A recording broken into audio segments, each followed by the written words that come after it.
Welcome to ZigZag at MIT. We've got another selection of events from around the campus to show you. My name is Marcia Bolton and I will be your host for the month. This week we have been busy searching around for more brilliance and zaniness that MIT is so famous for. First, let's start with some science. MIT researchers Rutledge Ellis Bankey and Gerald Schneider have restored vision to blinded hamsters thanks to a tiny biodegradable scaffold invented by these MIT neuroscientists and bioengineers. It's a material that looks like water, so you put it into the brain wound and it flows into the wound and comes into immediate proximity of all the wound edges. So you don't have any separation. And then it immediately starts to form this gel. When you look at the material later with the electron microscope, so you get a really close look at it, it would be easy to fool an anatomist into thinking that this was part of the brain. This technique may one day help patients with traumatic brain and spinal cord injuries, as well as stroke victims. Up next, we're going to bring music to your ears, so get ready to rock. Okay, ever heard of a theremin? Well, it turns out the theremin is one of the oldest electronic instruments, dating back to 1919 and named after its Russian inventor, Leon Theremin. The coolest thing is you don't actually touch the instrument to make a sound. You just kind of wave your hands around like this. Well, in honor of Valentine's Day, Assistant Professor Brian Robeson presented Waves of Pleasure.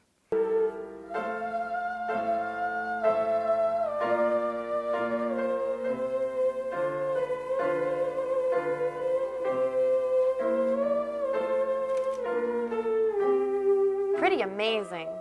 But the most fun was when Professor Robeson invited audience members to try it themselves.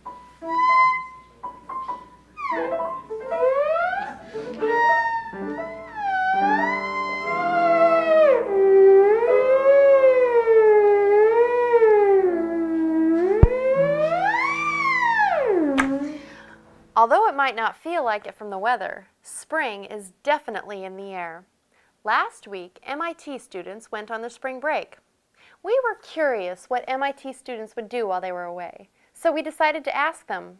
What do you plan on doing for spring break? I play varsity lacrosse, and so for spring break we're going down to West Palm Beach in Florida for training. I'm road tripping down the East Coast. Oh, that's wonderful. Me and 6 of the guys from the house. We're going to drive from here to DC and then to Atlanta. I'm going to Chile for one of my classes. We'll be climbing a volcano, ocean kayaking, and some other cool stuff, I guess. Hi, I'm Sonia. I'm an 07, and I'll be going down to New Orleans with InterVarsity for the Katrina Relief Urban Project. I'm helping a doctor from Hawaii pick up a new 2-seat airplane called a Diamond Eclipse, and we're going to fly the airplane from London, Ontario to Hayward, California. I'm going to be going to California with my fiance, and we're going to be looking for places to have our wedding after senior year. And then I'll probably go skiing, and I'm probably going to eat a lot of Asian food. For all you sports fans out there, we've got just the thing for you. Senior Caitlin Murray is leading an innovative project called SportCast, using high-definition cameras and a live computerized switcher with software developed by MIT grad student Keith Winstein. Like Bartolotta finds himself for 3, and that's good. Bartolotta with the 3-point basket. Hit by 1, hit by 3. Take 3, 3's online. I try to do anything I can to get more sports into my life at MIT. It would be great if we could have it on television or on the radio or something like that. Well, we got 4 cameras. They come into our computers here, and we go out on MIT cable. One of the reasons we did this is that we couldn't get any of the national networks to cover MIT. Here they come. You can find out more about the latest developments with the project by going to sportcast.mit.edu. MIT professors are famed for tackling some of the world's most difficult questions. One of these big questions has been heatedly debated at MIT for years. Last week, 6 MIT professors gathered to debate the merits and pitfalls of 2 Jewish delicacies: the latke, a fried potato pancake served during Hanukkah, and the Hamantash, a three-sided fruit-filled cookie traditionally eaten during the Jewish holiday of Purim. In true debate format, the professor was given 7 minutes to speak. There's research in brain and cognitive sciences. Recent studies in the Canwisher lab shows there's a latke place in the brain.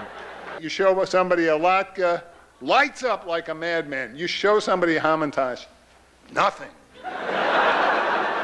This graph shows the graph of the density fluctuations as seen by the WMAP satellite.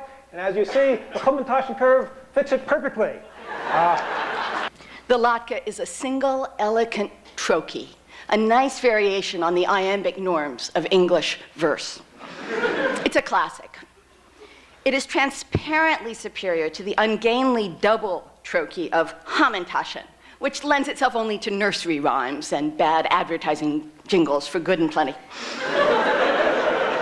A moon-filled Hamantash provides a glimpse of heaven.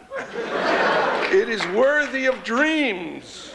I long to eat one.